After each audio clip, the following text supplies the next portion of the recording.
Bienvenidos a Cruce Palabras por Telesur. Soy Luis Hernández Navarro y hoy nos acompaña en el estudio el maestro Raúl Romero, profesor universitario y un gran conocedor de la problemática de los pueblos indígenas, de la cuestión ambiental y de lo que sucede en el sureste mexicano.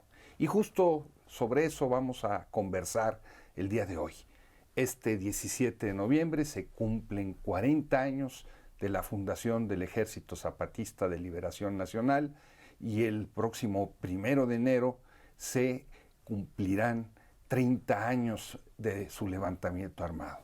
Raúl, muchas gracias por estar con nosotros en este Cruce de Palabras. Gracias a ti, Luis. Gracias por la invitación. 30-40, dos fechas que se celebran, se conmemoran, se recuerdan, como se quiera decir, en un momento muy complejo de la realidad política mexicana, ¿no? ¿Qué es hoy el zapatismo? Gracias, Luis. Fíjate, nosotros en las colectividades de las que formo parte, los grupos de reflexión, ponemos 40-30-20. Son 40 años de la fundación del EZ, 30 del estallido de la guerra y 20 de la fundación de los Caracoles Zapatistas, ¿no? Que ocurre en agosto de 2003 también. En estas cosas mágicas o no sabemos exactamente cómo se explican, donde coinciden fechas, convergen sucesos y claro, además en un movimiento de tan larga duración como es el zapatismo, pues uno va encontrando varias fechas que reivindicar ahí. Las compañeras más estudiosas del género y de las mujeres dicen también se cumplen 30 años de la Ley de Mujeres Revolucionarias Indígenas, que es una... En fin, muchos ahí sucesos. ¿Qué enfrentamos? Estamos frente a uno de los movimientos indígenas que ha tenido un impacto y que tiene un impacto en el mundo, en la política, en la cultura, en las artes, en la narrativa, ¿no? Estamos frente a uno de los movimientos que no solo ha logrado interlocutar con figuras de la talla de José Saramago, Daniel Mitterrand, ¿no?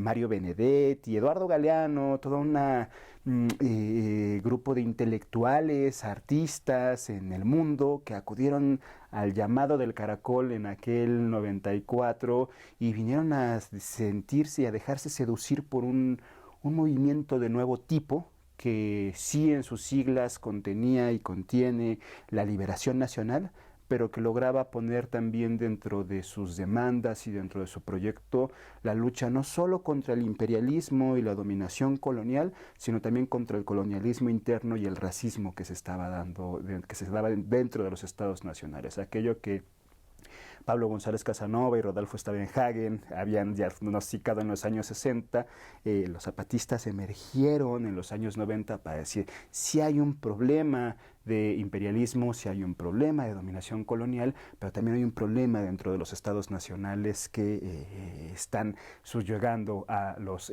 pueblos originarios, ¿no?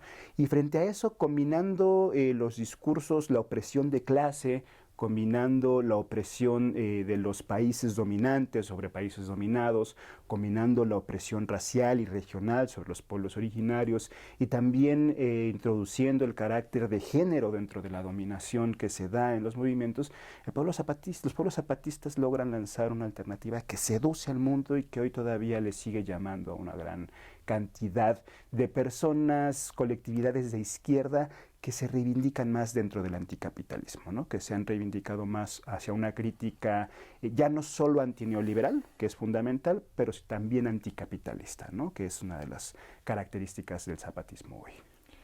En un continente dominado por el progresismo y por la lucha entre progresistas y sectores conservadores, ¿qué espacio tiene ese proyecto anticapitalista que representa el EZ? Mucho. Creo que el zapatismo tiene grandes interlocutores en América Latina, desde su vertiente comunal, comunitaria, indígena. Creo que dialoga mucho con los pueblos mapuches, ¿no? En Argentina, en Chile, lo que conocemos así, dialogan justo en esa crítica al Estado nacional, como uno de los instrumentos o aparatos de dominación del propio capital, ¿no? Me parece que hay ahí un diálogo interesante, no antiestatistas, sino como crítica al Estado Nacional, que me parece un elemento muy interesante. Creo que dialoga mucho con propuestas de los pueblos aymaras, de los pueblos andinos, que reivindican también un modelo de autonomía, un modelo que no solo se adentra en las luchas típicas, tradicionales de nuestros pueblos por la recuperación de las tierras, sino también por la autogestión de las tierras, ¿no? Que eso me parece muy interesante. No solo es la demanda de la reforma agraria para que regrese las tierras a sus poseedores, a las clases campesinas y a los pueblos originarios, sino también para que los propios pueblos originarios y las propias clases campesinas autoadministren y autogestionen sus propios territorios. Creo que tiene muchos canales de diálogo. Creo lamentablemente que los progresismos latinoamericanos, algunos, y cuestionando mucho también la conceptualización de progresismos, al centrar su modelo de desarrollo nacional dentro de la explotación de los recursos naturales, no han logrado establecer ni canales de diálogo ni propuestas alternativas para modelos de desarrollo alternativo que no afecten directamente a los pueblos, los canales de los pueblos originarios. Sin embargo, también hay propuestas, creo yo, interesantes en algunos otros gobiernos que yo no metería dentro del progresismo, como el Estado comunal, me parece justo, ¿no? La propuesta bolivariana, ¿no? De reivindicar las comunas, la forma micro, ¿no? La forma de organización territorial, algunas propuestas bolivianas también, ¿no? Que tienen ahí, que me parece que justo nos hemos preocupado más por identificar las tensiones que por reivindicar las convergencias con aquellos proyectos que apuestan a la construcción de poderes comunitarios, de poder popular, de poder desde abajo, ¿no? Que es donde me parece donde podría encontrar o encuentra más diálogo la propuesta zapatista en América Latina. El año pasado los zapatistas organizaron una expedición a Europa, la rebautizaron y encontraron distintos interlocutores. ¿Quiénes son esos interlocutores europeos del zapatismo? Creo que así como en América Latina encuentra a sus interlocutores en los pueblos originarios, dentro de los sectores urbanos en Europa y también en América Latina y en gran parte del mundo, se va encontrando con rezagos primero de un movimiento libertario que ha estado ahí desde hace casi 2 siglos, ¿no? Se ha mantenido, que ha ido creciendo al margen de las propias propuestas estatales, ¿no? Que han ido echando raíz con proyectos de cooperativas, de economías solidarias, de autogestión, pequeños microproyectos, y no micros por lo pequeño, sino por la apuesta a la que están haciendo, municipal, comunal, ¿no? Colectiva. Y ahí ha encontrado un diálogo interesante. Creo que ha encontrado un diálogo interesante con un viejo sector que se ha logrado renovar del marxismo crítico, ¿no? De los marxismos que nunca se alinearon a la ortodoxia y que viven todavía dentro de estas naciones europeas, dentro de la Europa insumisa, como ellos se llaman, que han estado ahí, que fueron críticos a la ortodoxia y que hoy reivindican justo esta idea del poder comunal, del poder municipal. Ha encontrado, creo, mucho diálogo con una nueva generación de jóvenes, hombres y mujeres y de la diversidad sexual preocupadas por el cambio climático, la emergencia del ecocidio a la que se está respondiendo, que es una agenda de nuevo tipo, ¿no? Ya ni tan nueva, pero que tiene un peso importante dentro de las nuevas generaciones, y ha sido fundamental el diálogo con mujeres y diversidades sexuales, ¿no? Entonces, es interesantísimo cómo logra converger con corrientes libertarias, corrientes del marxismo crítico, corrientes ambientalistas y corrientes de la diversidad sexual, que van encontrando, en mi opinión, una lucha de estas interseccionales, ¿no? En las que se combinan los problemas de las identidades con los problemas de clase, ¿no? Los problemas de hoy con los problemas de ayer, los problemas que no logramos resolver en los siglos pasados y los problemas que estamos identificando hoy, además de toda la vertiente anticolonialista, antiimperialista, y son muchos de esos colectivos y además con otras características, ¿no? Estoy mencionando algunos de los que identificamos por acá, con los que dialogó en Europa, pero también con los que dialogó en América Latina. Y en el caso de México, Raúl, ¿quiénes serían los sujetos, los actores políticos que encuentran todavía, con el paso de los años, una referencia en el zapatismo?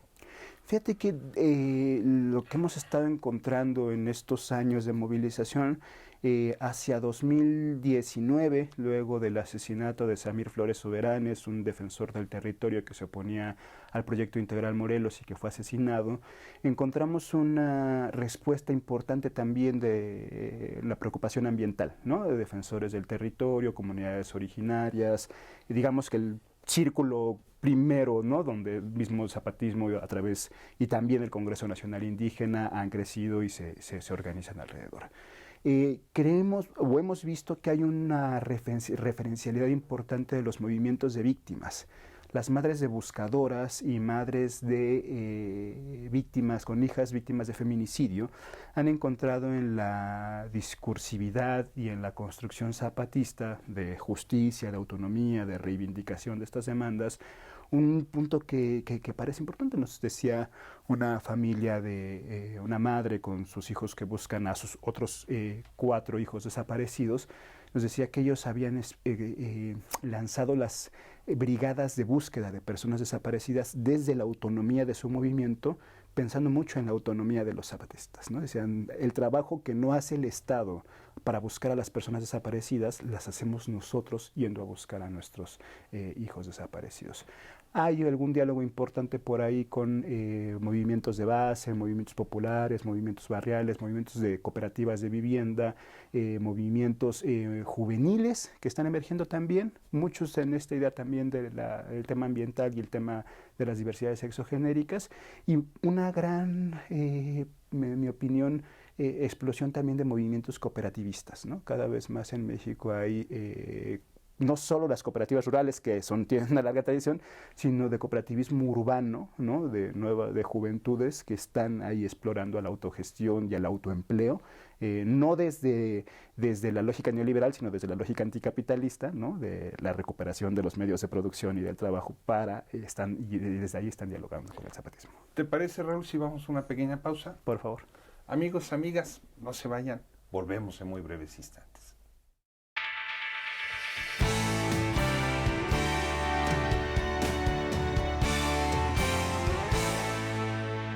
Estamos ya de regreso en este cruce de palabras, conversando sobre los 40 años de la fundación del Ejército Zapatista de Liberación Nacional, 30 del levantamiento armado, 20 de la formación de estas formas de autogobierno zapatista conocidos como los caracoles, y 30 también de la promulgación de la Ley Revolucionaria de Mujeres. Y estamos conversando con el profesor Raúl Romero, sociólogo universitario y gran conocedor de esta problemática del sureste. Raúl, hemos visto a lo largo de los últimos 2-3 años cómo la situación política, económica en el estado de Chiapas se vuelve cada vez más compleja. La acción del crimen organizado, disputas territoriales que llegan a verdaderas batallas campales entre cárteles. ¿Qué hace el zapatismo en ese contexto? Primero, Luis, insistía en esto de que además de todo este impacto nacional en la discursividad, en las agendas, en los hechos el zapatismo es la disputa por la tierra, ¿no? Es el control territorial de comunidades indígenas, reapropiándose de grandes cantidades de territorio, quitándoselas a finqueros, quitándoselas a cafetaleros para recuperarlas y regresarlas a las propias comunidades. La recuperación de los territorios ha sido, dice el subcomandante Moisés, el vocero del EZLN, ha sido la base para la construcción de un proyecto autónomo, ¿no? La construcción de cooperativas de café, la construcción de cooperativas de bordado, la construcción de cooperativas de transporte, el proyecto de escuelas, de hospitales, de cine. En las propias comunidades zapatistas hay comunidades cinematográficas, de medios de comunicación, tienen sus propios bancos que funcionan distinto a los bancos tradicionales, a los bancos económicos capitalistas. Entonces, la recuperación del territorio les permitió construir todo un proyecto autonómico que satisface todas las, o la mayor parte de las necesidades para la reproducción material y cultural de la vida, ¿no? Entonces, es un proyecto autonómico que tiene una parte importante de Chiapas, a la que ellos nos llaman la Chiapas zapatista. Este proceso de construcción de autonomía no ha estado exento de ataques, ¿no? Desde 1994, primero los grupos de finqueros respondieron con sus grupos, sus guardias blancas, sus policías armadas, sus grupos paramilitares para atacar al zapatismo. El Estado mexicano militarizó la zona, ¿no? Y mandó una gran cantidad de efectivos militares, incluso de militares especializados con entrenamiento en el extranjero para atacar al zapatismo.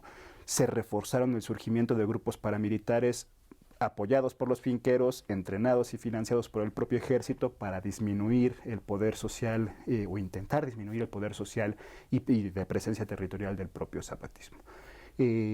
A la par que eso ha seguido sucediendo, militarización, paramilitarización, grupos terratenientes, fue creciendo el poder de las corporaciones criminales, el grupo de los grupos del crimen organizado, que por todo el país se han extendido desde los años 70, pero con mayor impacto desde 2006 con la declaración de la guerra contra las drogas, que ha encontrado en la frontera sur un punto fundamental para la conexión de este proyecto regional, ¿no? Guatemala como la gran bodega. Como la gran bodega de drogas, de armas, de tráfico, como la canal fundamental para el tráfico de personas, ¿no? Entonces, digamos que ese proyecto autonómico que construyen los zapatismos, que en los hechos está basado en el control de territorio, el control territorial y autogestión del territorio, se enfrenta a militares, paramilitares, crimen organizado, grupos de caciques, y se enfrenta también ahora a un proyecto nacional que busca construir en el sur, sureste, uno de sus principales bastiones económicos y políticos y de voto duro, ¿no? Entonces, frente a todos esos actores es que el zapatismo sigue construyendo, sigue lanzando y sigue apostando por la autonomía y ha logrado, por lo menos en 2019 supimos, el crecimiento y la reorganización territorial, que pasaron de tener 5 caracoles a tener 12 caracoles y a tener 43 entidades autónomas, ¿no? En referencia a 43, por lo menos encontramos mucho el diálogo con los 43 jóvenes desaparecidos de Ayotzinapa, ¿no? El zapatismo tiene 43 entidades autónomas en el territorio chapaneco. Y contra ello se ha reforzado la guerra, esta guerra de militares, paramilitares, crimen organizado, grupos de caciques, el propio Estado mexicano, por la disputa del territorio, ¿no? Constantemente vemos ataques de grupos paramilitares queriéndoles quitar sus cultivos de café, incendiándoles las escuelas, ¿no? Cercando sus territorios, envenenando su ganado, cortando sus ríos, ¿no? Es un ataque sistemático constante que algunos especialistas llaman como una guerra de desgaste, ¿no? Es decir, continuar en el desgaste, continuar en el agotamiento de recursos y de apoyos hacia el zapatismo. Y el zapatismo, lo que hasta ahora alcanzamos a ver, porque se mantiene en una política de silencio, se mantiene en un llamado de alerta que hicieron desde 2021, ya casi 2 años, se ha mantenido como un espacio de reorganización, como un espacio, pues casi digamos de bolsas de utopía, de esperanza, ¿no? En las que todavía logra mantener el control, la administración de justicia, la administración de seguridad dentro de sus propios territorios. Sí sabemos que tuvieron, por ejemplo, hacia 2021 una autoadministración para el tema de la pandemia que fue bastante exitosa, que tuvieron por ahí hacia las comunidades zapatistas, ¿no? A distintas de las comunidades que no son zapatistas, que tuvieron lamentables datos, ¿no? De contagios y fallecimientos, y que se han mantenido esta lógica comunitaria. No ha permitido, al menos ahí comunitaria, anticapitalista además, no ha permitido, en los territorios zapatistas está prohibido el consumo de alcohol, ¿no? Por ejemplo, ¿no? Está prohibido el trasiego de drogas, la venta y el consumo de drogas. Entonces, son lógicas que para algunos sectores más liberales podrían parecer punitivistas, pero que para la lógica comunitaria les has permitido mantenerse distanciadas y separadas de los grupos criminales. Raúl, en la historia de los movimientos populares en México, a partir de la década de los 70, también antes, pero sobre todo de los 70, han habido experiencias de corte autogestivo masivo muy significativas entre pobres urbanos, organizaciones campesinas, ¿no? sociedades de crédito, etcétera, etcétera. Pero no han tenido posibilidades de continuidad. Y muchas de ellas o se han disuelto o han terminado convertidas en instrumentos de corte político, corporativo y clientelar. Sin embargo, aquí tenemos una experiencia de 30 años de lucha abierta, de 20 de autoorganización explícita, aunque los municipios autónomos vienen desde el 94. Desde finales del 94, diciembre del 94, ¿no? O sea, me llaman municipios en rebeldía, si no recuerdo mal. ¿Cómo explicarnos que esta experiencia haya podido tener la continuidad que los otros movimientos no pudieron tener? Es uno de los temas que en los estudios de los movimientos sociales lo vemos y en el acompañamiento político siempre es sorprendente para empezar a hacer durar una organización con tanto tiempo en territorios tan complejos como el que estamos planteando, ¿no? Una organización política, militar, con autogobiernos que tiene...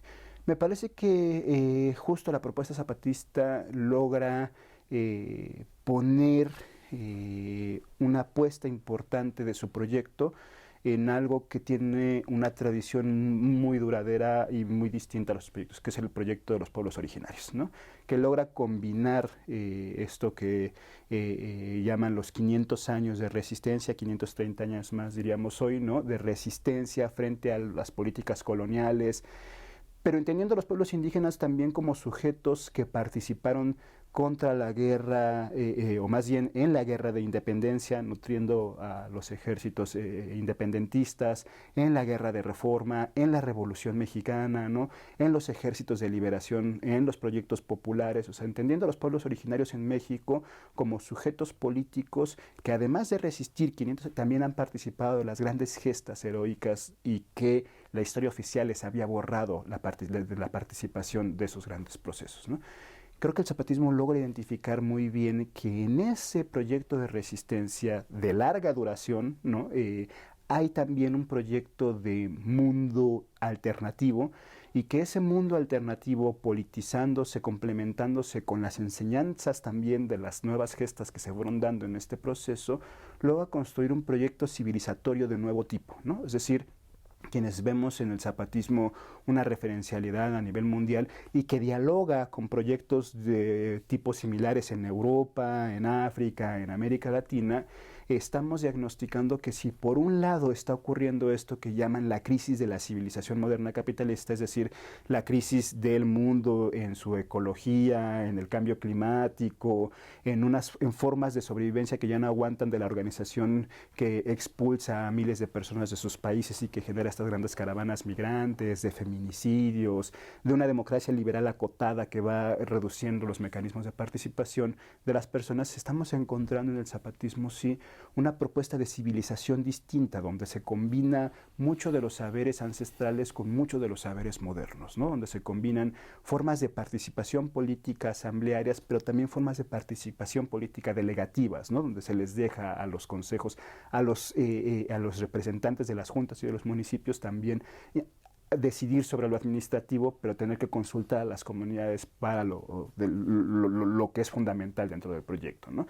Encontramos ahí, insisto, esto como una resistencia de nuevo tipo que combina muchos de esos saberes, que no impone, como se ocurrió muchas veces en otros proyectos en los que se pensaba que el problema fundamental, principal era el de la clase, que la única vía era la estatal o que incluso había que ajustarse dentro de las lógicas de las luchas de liberación nacional, y en el zapatismo logramos la combinación de todas esas otras, género, pueblos originarios, anticapitalismo, municipalidad, ¿no? Como una amalgama de los diferentes problemas que además creo tiene una gran apuesta en el tema de la formación de jóvenes, de juventudes y de infancias, de jóvenes que crecieron en el 94 siendo niños o que incluso no habían nacido y que hoy se encuentran dirigiendo los proyectos de las comunidades, siendo en los proyectos educativos, en los proyectos de salud, siendo incluso consejeros municipales o integrantes de la Junta de Gobierno. Entonces, también el trabajo generacional ha sido clave para este proyecto. También en la historia de los movimientos populares en México ha sido un elemento central la negociación de recursos con el Estado, ¿no? Para resolver demandas, proyectos productivos, lo que sea, pero el Estado es el interlocutor.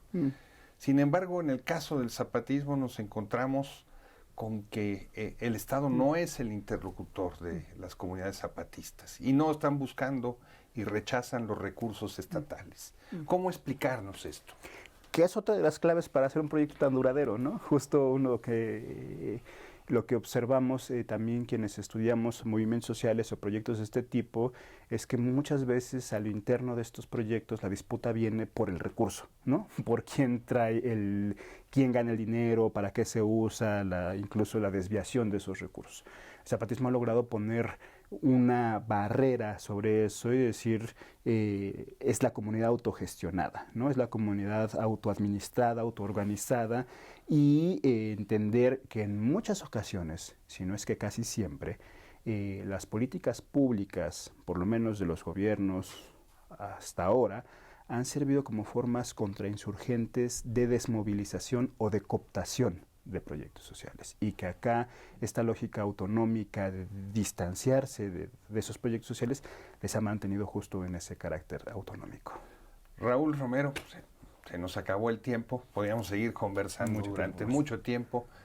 Muchas gracias por explicarnos con tanta precisión lo que el zapatismo es hoy en México y en el mundo. Muchas gracias a ti, Luis. Amigos, amigas, muchas gracias por su amable compañía. Ya saben, los esperamos la semana que viene aquí en Cruce Palabras por Telesur. Hasta la próxima.